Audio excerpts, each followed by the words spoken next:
Agora tá a coletiva com o Luxemburgo após o empate que tá com gosto de derrota. O Timão segurou o Internacional com 2-2, mas a atuação não convenceu e acendeu o sinal de alerta.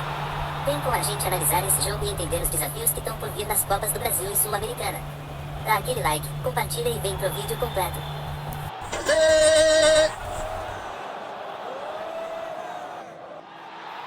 Olá, boa noite a todos. Vamos dar início à coletiva do técnico Vanderlei Luxemburgo. Vanderlei, tudo bem? Boa noite. Queria que você falasse um pouco sobre o seu time que encaixou nesses últimos jogos. Já começa a defender uma invencibilidade bastante significativa, né? São 9 partidas agora, não me engano. O que encaixou nesse Corinthians? Qual foi o clique? Onde é que o trabalho acertou, né? O início não foi tão bom, talvez como você esperasse, mas virou a chave para uma sequência de vitórias que eu repito, é importante. O Corinthians hoje está numa semifinal de Copa do Brasil, está brigando na Sul-Americana no Campeonato Brasileiro. O que foi fundamental para esse time encaixar e hoje está tendo esses resultados? Eu tinha certeza, porque a gente fala assim antecipadamente, eu falava assim, nós vamos brigar na Copa do Campeonato Brasileiro por alguma coisa mais em cima. Era questão de tempo. Eu falava isso em algumas coletivas, que a gente tinha possibilidade de olhar para frente e olhar uma coisa diferente. Não, em momento algum você viu falar, em momento algum, estamos ali na zona de rebaixamento, até porque eu vejo a equipe num crescimento, com trabalho, as coisas acontecendo, enxergando algumas coisas que pertencem a nós. Às vezes fica uma discussão externa, né? Porque o Lucha não falou isso, não falou aquilo, que não sei o quê. Cara, tem coisas que a gente tem que discutir internamente e fazer as coisas acontecerem, né? Hoje, para mim, foi um dia importante hoje, né? Dentro do nosso crescimento. Porque há um tempo atrás, há 2 meses atrás, se nós empatássemos aqui, a gente está comemorando o empate. Tá brincando comigo? E hoje eu senti o nosso pessoal dentro do campo, dentro do vestiário, frustrado. Essa é a diferença de quem quer alguma coisa. O empate aqui seria um ótimo resultado, dentro daquela coisa que a gente não conseguia ganhar, aí ia comemorar. Bom, aí eu vi todo mundo cabeça baixa. Eu falei, calma, rapaziada. A vitória seria excelente, mas se um empate fora de casa, dentro do nosso trabalho, que nós estamos buscando alguma coisa, fiquem felizes. Então, quer dizer, esse é um trabalho que a gente está fazendo que mostra o resultado no comportamento deles pós-jogo. Entendeu? Eu acho que eu sempre acreditei que nós pudéssemos crescer. Claro que alguma coisa também tem que acontecer. Teve alguns jogos importantes, decisivos, nós conseguimos passar, principalmente na Copa do Brasil, né, contra o Atlético. O jogo lá contra o Atlético era um jogo que ninguém imaginava que nós pudéssemos na virada. Depois tivemos resultado lá em Minas, que também a pessoa não acreditava que nós pudéssemos virar contra a América, né, e conseguimos virar em penalidade máxima, mas é Copa. Copa é assim. Então, acho que está tudo dentro do contexto de futebol. Dentro do que você estava falando agora, Vanderlei, você disse que os jogadores estavam mais, de repente, chateados do que você, não sei se é exatamente isso, mas dá para lamentar o resultado, Dá. Porque de repente faltou furar a bola no final, naquela expressão Acabei de falar futebol, esse termo. porque vocês estavam 2-1 e um jogador a mais em campo e o Inter indo com o lateral direito, com câimbras na reta final da partida. Faltou, de repente, ao invés de tentar aproveitar espaço, segurar mais o Eu jogo. também. O termo que eu usei no finalzinho foi na fala de final de jogo. Eu falei, pô, cara, tem que furar a bola. Acabou o jogo, nós estamos com um a mais e o time dele já quase que entregando já o resultado, né? Então tinha que dar uma furadinha na bola no ataque, fazer sofrer uma falta, né? Fazer as coisas que tem que ser feitas, porque você tem que conquistar o resultado. E nós fizemos, eu ia fazer 2 substituições em que eu percebi que o Inter estava começando a equipe vir muito para cima. Eu ia tornar a equipe mais ofensiva num contragolpe, porque a gente tinha espaço para contra. Aí saiu o pênalti, eu falei, aguenta aí. Aí o que eu fiz? Fechei a casa. Fechar a casinha, né? Mas você não teve E aí agora? no lance fortuito deles e também virtude deles, né? E um pouco de atenção nossa, a gente saiu o gol. Mas importante é que eles tenham esse sentimento de frustração. Isso aí Que é pra matar poderia a ter gente. conquistado uma vitória, né? E isso é importante dentro deles para a gente poder seguir. Vanderlei, tudo bem? Boa noite. Eu queria te perguntar sobre um jogador em específico, que é o Yuri Alberto, que a gente já viu ele bastante aqui em Porto Alegre, né? Jogou com a camisa do Inter. E agora no Corinthians ele teve uma grande temporada no ano passado. E até conversando com pessoas mais próximas do Corinthians, a gente precisa entender o porquê que o Yuri Alberto ele não tem grandes participações, principalmente agora depois da saída do Roger Guedes, onde ele tomou um protagonismo, né? Por que o Yuri Alberto não aceitou ou não tomou esse protagonismo ainda no Corinthians? Cara, eu não vou ser duro, não. Vou bem suave, porque depois eu falo um pouquinho mais forte, né? Aí o pessoal, pô, o Luxemburgo é duro. Tá me ouvindo? Cara, quem fez o gol no jogo passado? Quem fez sofreu o pênalti hoje? Então você não pode falar com a série do Roger que nós estamos sentindo, né? Aí é um contrassenso, com todo respeito, porque se o Yuri fez o gol e você fala que o Yuri sofreu o pênalti aqui, você acha que o Yuri nos dois jogos com a série do Roger, e aí ele chamou a responsabilidade. No pênalti, ele falou, deixa eu bater. Foi lá e bateu. Aí hoje ele sofreu o pênalti, correu, combateu, errou, acertou como toda a equipe. Então, me permite só divergir de você nesse sentido, porque você falou nos dois últimos jogos que eu fui em Roger, eu acho que não é por aí não, entendeu? Acho que de repente, nós vimos o Yuri aqui no Inter, de uma forma que vem no ano passado, né? E nós não estamos vendo tantos gols como ele, então talvez seja isso, mas não especificamente nos dois últimos jogos. Luxemburgo, e falando mais da questão técnica, como é que fica o senhor tendo que dividir também elencos, pensar em preservações entre decisões, porque o Inter também tem na terça-feira uma decisão contra o River Plate, veio com um Inter bastante diferente. Como é que o senhor vê esse desafio, falando, né, também na questão do Corinthians, as dificuldades de daqui a pouco ter que pensar numa preservação ou outra e descaracterizar, né? Eu já falei sobre isso, eu separei no momento em que eu arrisquei. Né, que todo mundo estava... Eu optei pela molecada e aqueles que não estavam jogando, mas mais a molecada e apostando para um crescimento dele. Ali eu separei mesmo, que era importante porque eu tinha que ter semana cheia para um elenco, entre aspas, para um grupo dividido para lá, outro para cá. Eu tive 3 semanas cheias para preparar o elenco. Hoje eu tenho o elenco à disposição. Você não faz esse trabalho por jogo, um jogo só. Você faz trabalho antecipadamente, vendo a tabela, vendo as possibilidades, correndo risco onde você pode correr risco. Nós corremos risco na Copa Sul-Americana, onde eu fui jogar fora, onde eu fui fazer as coisas, mas arriscando um pouco mais e fazendo com que os meninos amadurecessem para grandes jogos. Que a sequência é de grandes jogos. Vai faltar um turno, 19 jogos, vai acabando 19, 18, 17, 16, vai acabando o campeonato. Aí tem Sul-Americana que a gente pode ir decidindo. Tem a Copa do Brasil que vai já ter um jogo decisivo. Então, acho que isso aí já foi feito lá atrás. Luxemburgo, boa noite. Permite sair um pouco do contexto do jogo, mas também falando dentro da sua última resposta sobre a molecada, sobre os mais jovens. Você tradicionalmente gosta de usar os mais novos.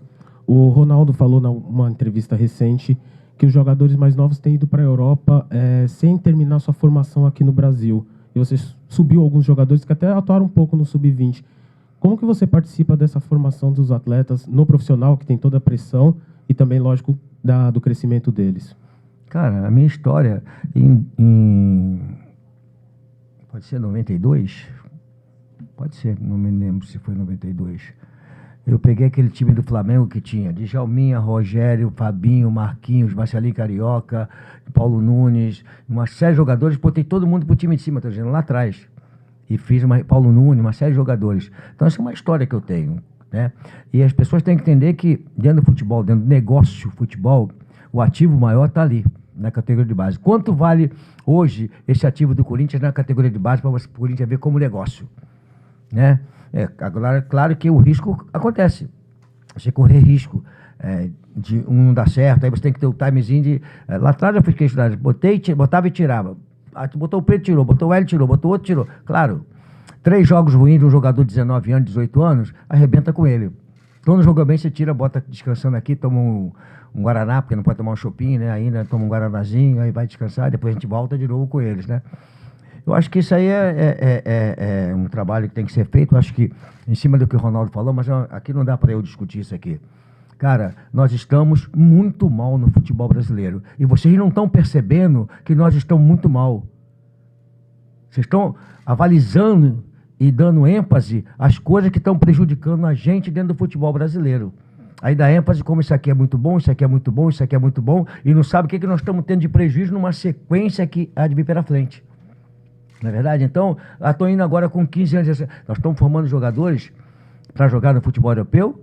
Nós estamos trazendo treinadores europeus para cá para ter mais de 50% disputando o Campeonato Brasileiro aqui, onde nós tínhamos grandes treinadores, tinham sempre na minha época, tantos treinadores disputando o Campeonato Brasileiro. Não sou contra os europeus, mas será que cabe tanto europeu aqui dentro do Campeonato Brasileiro? Será que nós não teríamos técnicos brasileiros mais jovens, começando a carreira, arriscando um pouquinho mais, para dar ênfase à nossa essência de futebol? Será que não era isso aí? Então, cara, é um negócio preocupante que as pessoas estão... A modernidade, porque nós estamos... Cara, nós não estamos na Europa. Nós estamos no continente sul-americano. Nós não somos europeus. Nossa característica, dentro do continente sul-americano, ela é diferente. Até nós falamos português, não falamos espanhol. É? Então ela é totalmente diferente. E nós não estamos percebendo que nós estamos querer fazer com que o futebol brasileiro vire um europeu dentro do Brasil, com a característica... Ah, porque eles vão para lá. Não. O que está errado é onde você falou, na categoria de base, você criar instrumentos para você manter o jogador aqui e criar eles dentro das nossas características. Com a modernidade que estão falando que aí não existe, tá certo? Claro que muita coisa está bonita, está legal, mas e a nossa essência de jogar futebol? Onde é que ela está? Não sei. Como é que nós vamos fazer para recuperar isso aí? Aí está na categoria de base. Quem você vai botar para trabalhar? Onde é que estão os ex-jogadores nas categorias de base que, na época que eu jogava, tinha tantos jogadores, Pinheiro no Fluminense, Joel no Coisa, Jobé no Flamengo, Bria no Flamengo junto, e tantos outros treinadores lá, porque, com todo respeito, eu sou professor, né? Ok. Jogar futebol, o cara não precisa falar bonito. Ele tem que ensinar futebol. Ensinar futebol é quando você domina a bola no peito, você sabe onde é que você vai botar a bola. Quando você quer dar um concha, você sabe onde é que está. Quando você vai dar um passe longo, você sabe onde é que vai. Isso tudo pertence ao futebol. O ex-jogador sabe fazer isso. Mas agora estão trocando os ex-jogadores de categoria de base por professores. Não sou contra, tem que ter o professor. Mas onde é que estão os ex-jogadores para poder... Ah, ele não sabe falar, mas ele não quer que fale. Pega o Liminha, volante do Flamengo, quantos jogadores passaram pela mão dele? E aí? Ele não era formado em educação física, mas era ex-jogador de futebol. Professor aqui, concordo com o senhor falou aí sobre essa questão da categoria de base, né? A gente observa isso até nas cobranças de falta, escanteio, a gente não vê jogadores com qualidade como se via nos anos 70, né, professor?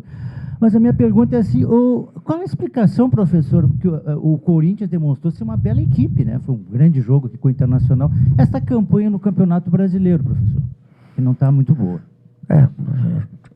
Nós tivemos lá atrás, né? Faz tempo. Na primeira pergunta, né? Nós não fomos bem lá atrás. Deixamos escapar muitos pontos. Aí deixou escapar. Agora não podemos deixar escapar. Por isso que eu valorizei. Estava frustrado porque perdemos mais dois pontos, né? Mas felizes tem que estar porque conquistaram pontos. Se nós tivéssemos conquistado lá atrás, em vez de perder alguns empates contra o Flamengo, que nós jogamos um grande jogo, mas não conquistamos nem o empate, perdemos o jogo. E outros jogos também, a nossa posição seria diferente. Mas dentro daquilo que nós... Fala, meu camarada. Tudo bem? Bem, graças a Deus. Pra gente ver, cara. Eu tô bem. Tô vendo que você também tá bem.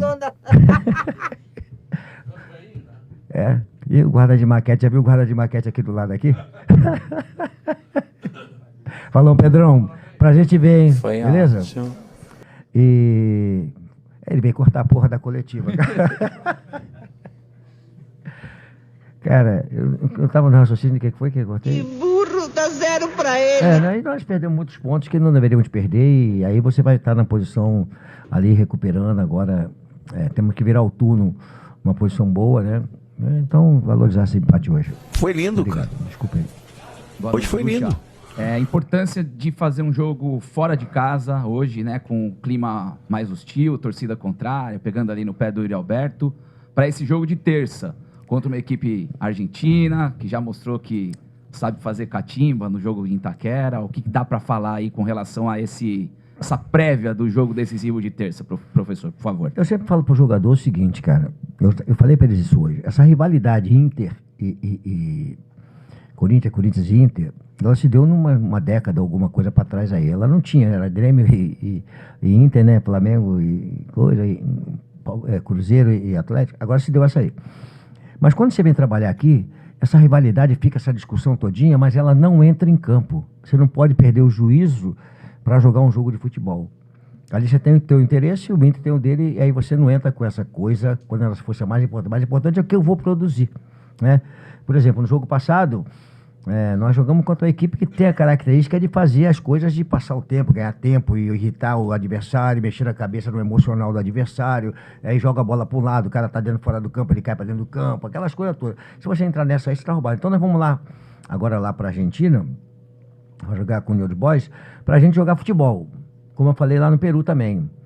Né? O Corinthians não teve nada a ver para que aquele ambiente hostil tivesse para nós lá. O Corinthians não fez nada que pudesse ter aquele ambiente. E também o que nós fizemos contra o New Old Boys, a não ser jogar futebol e conseguir virar um jogo que nós estávamos jogando bem no primeiro tempo e viramos o jogo. Então nós vamos lá para jogar futebol. Quem tem que dar essa segurança para que você possa praticar futebol é a Conmebol, que comanda o jogo, comanda o campeonato. Ela é que tem que dar segurança para o árbitro, para o adversário, fazer as coisas que tem que ser feitas. E não transferir para nós, não. Nós só vamos lá para jogar futebol, não queremos outra coisa. É difícil.